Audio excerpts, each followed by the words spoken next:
Objection!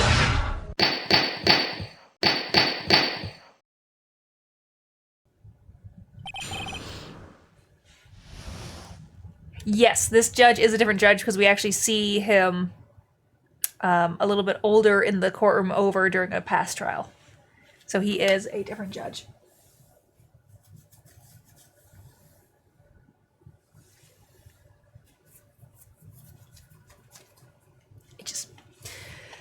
Okay. On the day of the incident, unknown person found us an estimate. This unknown person, you have no idea who it might be, right? Sorry, but I'm afraid I do. What? The one who called Sergeant Hawthorne was the defendant, Terry Fawless. What? The defendant called her? Sergeant Hawthorne was a very thorough person, sir. She left a note about her phone call with Mr. Fawless. A note? Yeah, a top secret memo that she left in her desk. Confidential police material written by victim. According to this note, it seems the one who called her to the bridge was indeed the defendant, Terry Fawless. Ugh. Whose bright idea was it to keep that note from me? Looks like the judge is even more sure of this verdict now. Listen up. Never ask a question if you don't already know the answer. It's the detective's fault. He's the one that said unknown person. Hey now, don't make that face at me. I just said it that way because the prosecutor told me to. Was that a trap? With that cute face, I didn't expect him to be so sneaky.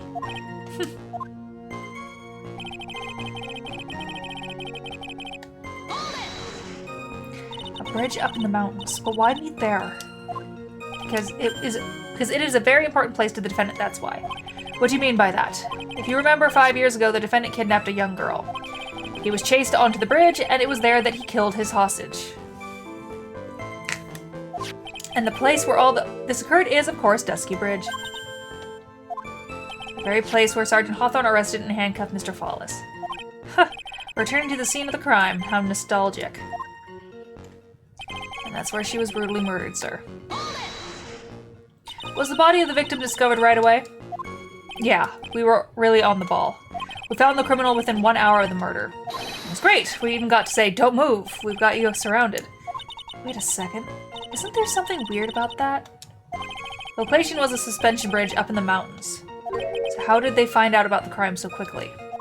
Sergeant Hawthorne must have mentioned the phone call to someone else, right? Huh. If that's what had happened, then she wouldn't have been killed. She never mentioned the phone call from Mr. Fawless, but she left a note on her desk about it. If only I had noticed it earlier. Maybe she'd still be alive. I wonder why she didn't mention the phone call to anyone.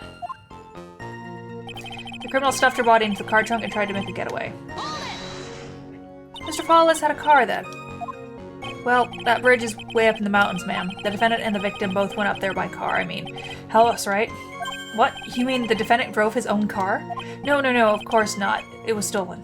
He stole it from a young couple that had been waiting at a red light. Car thieves. I'm not sure how I feel about car thieves. Is this guy sure about how he feels about anything? This is a photo of the stolen car's trunk. Naturally, that's the body of Valerie Hawthorne in there. Whoa, that doesn't look too comfortable. The victim, she was stabbed in the back, correct? Yeah. Huh. For some reason, men always seem to get stabbed in the back. We're talking about a woman here. You can't tell from this photo, but the knife was stuck in her back nice and firm. The condition of the body when it was discovered is very important information. Detective, was there anything strange or noteworthy in the trunk of the car? Here's the photo of the trunk, but I don't see anything strange. Do you?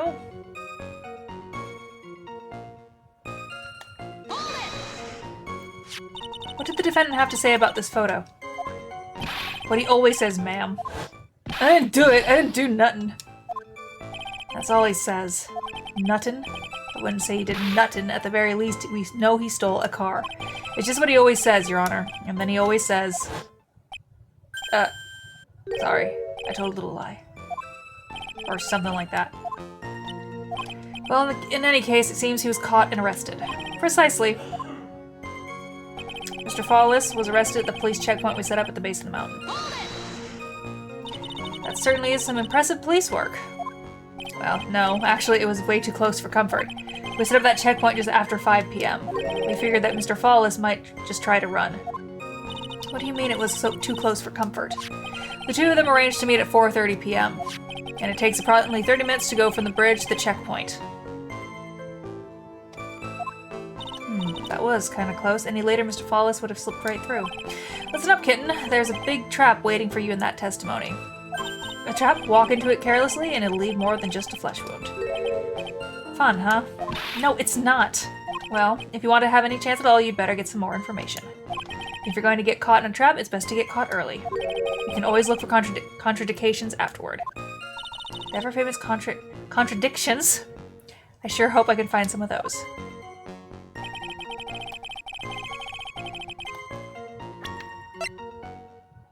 Stabbed with a knife in the back, died from blood loss between 4 and 5 p.m. Bridge located 40 feet above Eagle River.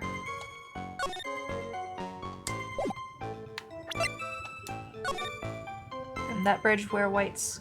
Well, it's 4:30 p.m. at that bridge where White scarf for identification. Talk to Dahlia. Tell her the time. The whole truth must come out. Talk to Dahlia.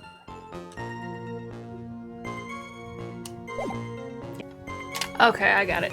Okay. No, it made sense. It just...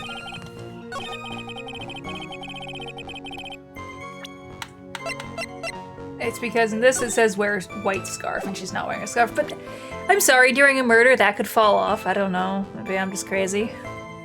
Okay. Witness!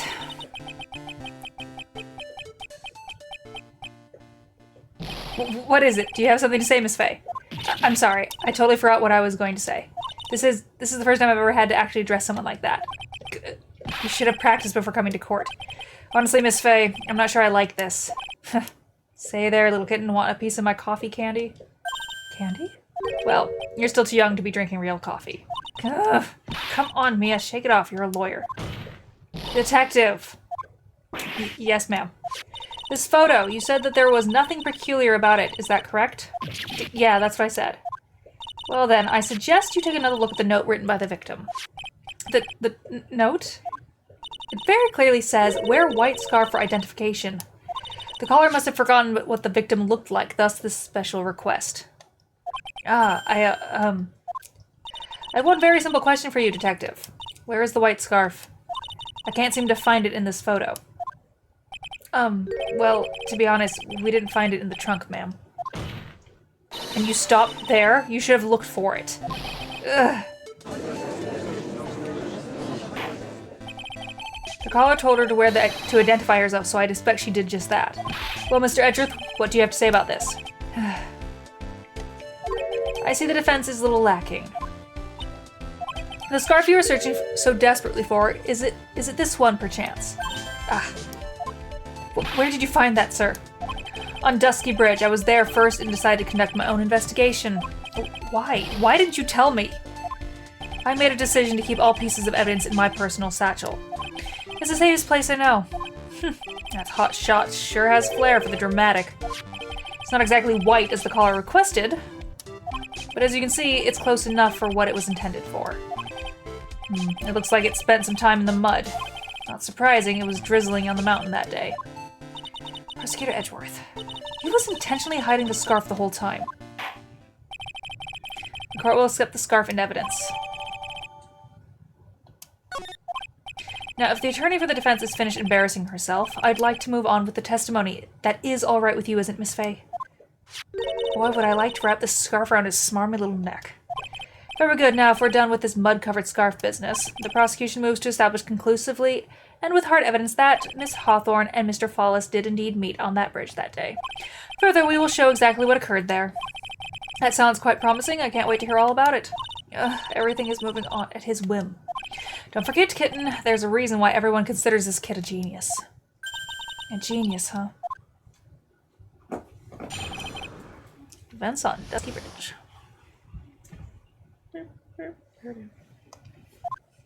Actually, there's an eyewitness who was there when the incident took place. This photo was accidentally taken by the witness. It shows the Vic wearing the scarf, sir. It was drizzling that day, unfortunately. It's a little hard to see what's going on. Anyway, the criminal shoved the victim down from behind and stabbed her in the back. That must have been when the scarf fell off. But he's in front of her?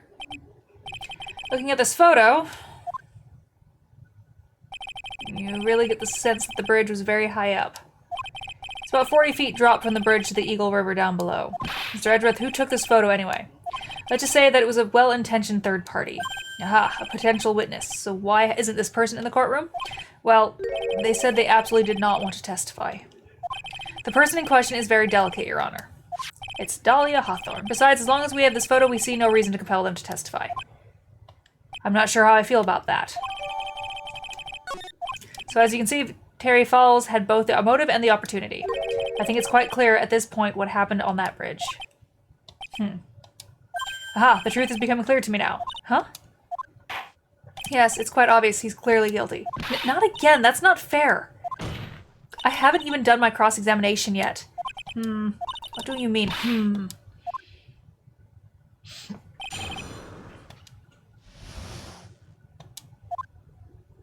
Actually, there's an eyewitness who was there when the incident took place.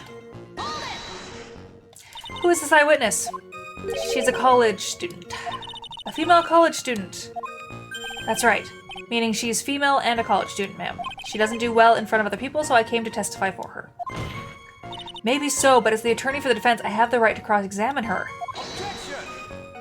For the time being, we're not relying on the witness's statements, that is all. What is that supposed to mean? The prosecution has other, more decisive evidence. Our case doesn't rest on a vague testimony of a female college student. A female college student, It means she's female and a college student, sir. If you absolutely must hear her testimony, you'll have to give us a good reason why. Ugh. Please tell us about the more decisive evidence in question. Accidentally. The victim is wearing a scarf in that photo, all right. So, about the witness who took this photo. What was this person doing all the way in the mountains? She was taking photos of wildflowers, apparently. There are many unusual types of flora on that mountain, Miss Faye. People in the area say it's because of the spirits that live there. Spirits? Now that you mention it, this photo, this cloudy fog, that thing, is it a ghost? I don't believe it. They're both stupid. No, Your Honor, no. I don't think it's a ghost. It was drizzling that day. Unfortunately, it's a little hard to see what's going on. Drizzling, huh? That's right. There was a light rain coming down. The whole place was dreary. But not as dreary as the mood that's in the courtroom right now. Yeah. Looks like I called. Front just moved in. In any case, the point is that the area was quite damp, but there was even some fog. I even slipped and fell while I was on the bridge. It was really something. Anyway, the criminal shoved the victim down from behind and stabbed her in the back. Is that part of the eyewitness's testimony as well? Of course it is. He pushed the victim hard in the back and she fell down right on her stomach. I remember that happening once myself. It was really brutal. Are you talking about seeing someone get pushed, or were you the one getting pushed? Or does it mean that you pushed someone down like that once? With his mind-boggling tales and the way he said brutal, I wonder if he's Canadian. Huh. Save your nasty look for the right person. Huh? Take a look. Poor baby. The court record seems to have wet itself. Hey, watch when you spill your coffee. Court record, huh?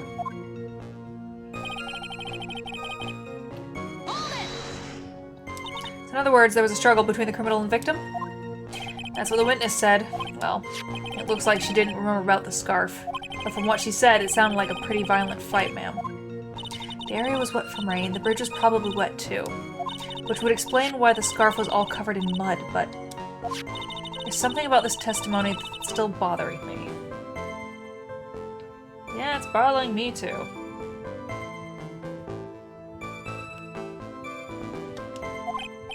Talk about a surprise. I had no idea there was a photo. So what do we do? You really still believe him? Mr. Crybaby, I mean? Of course I do. So little kitten believes in fairy tales, huh? In that case, the answer is obvious. If what you believe is truth, then that means that somewhere hidden in that testimony is a contradiction. One huge contradiction waiting to be discovered. That's your chance. My guess would be is that she's facing him.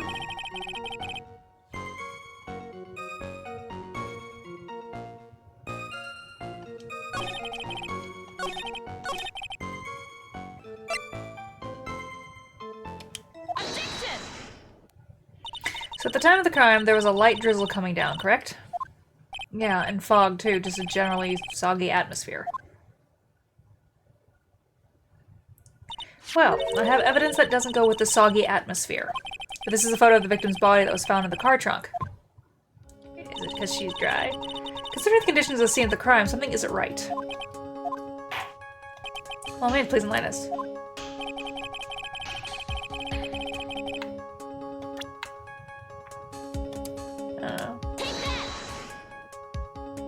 Naturally, the answer is right here.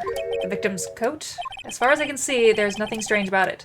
That's exactly what's strange. Recall the testimony. What were the conditions on the bridge that day? It was drizzling and foggy. Dusky bridge was all wet. If the victim really had fallen down on her stomach on top of the bridge... Oh. And the front of her coat should have been covered in mud. That's exactly right. The other day I fell in the muddy street and my gorgeous playoff beard was befouled. Befouled.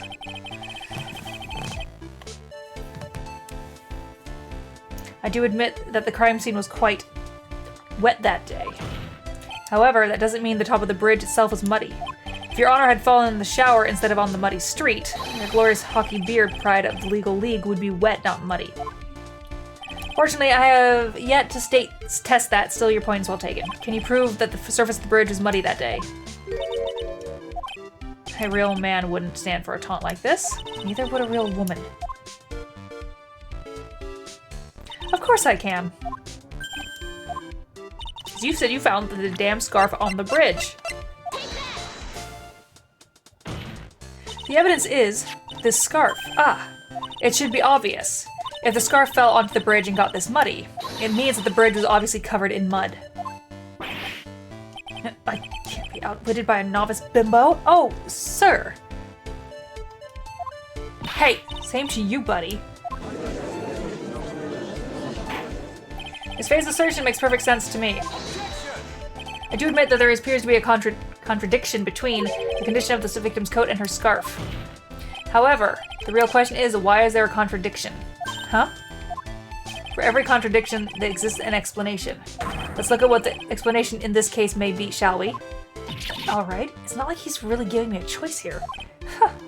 You're doing pretty well for a little kitten. Mr. Armando, no matter what he says, a contradiction always comes down to a lie. It's either the victim discovered in the trunk, the witness's photo showing the defendant and the victim, or the witness's testimony that stated she saw the moment of the murder. Just relax and think it over. It's pretty simple, isn't it? The false evidence, it's one of those three. It's the victim who's, well, probably fell off the bridge, to be fair.